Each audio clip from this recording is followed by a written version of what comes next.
AI আপনার job খেয়ে দিবে, কিন্তু সেটা তখনই যখন আপনি এআই সম্পর্কে কিছু জানবেন না।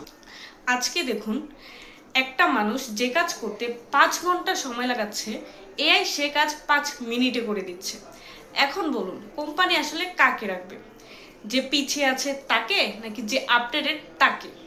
অনেকে বলছে এআই আসছে, জব নাই হয়ে যাবে, কিন্তু কথাটা হলো এআই জব খাচ্ছে না, জব খাচ্ছে অদক্ষ মানুষের।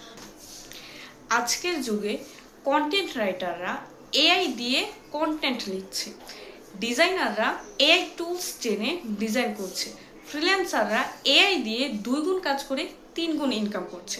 আজকে যারা এআই শিখছে তারাই এখন মার্কেটের ডিমান্ডে।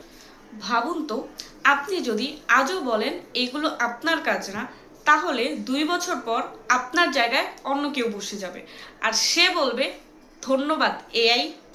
সমাধান খুবই সিম্পল।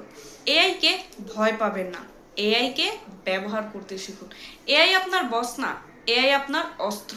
এখন আপনিই বলেন, আপনি কি ভবিষ্যতে চাকরি হারানোদের দলে থাকবেন, নাকি ভবিষ্যতের লিডার হবেন? সিদ্ধান্ত এখন আপনাকেই নিতে হবে।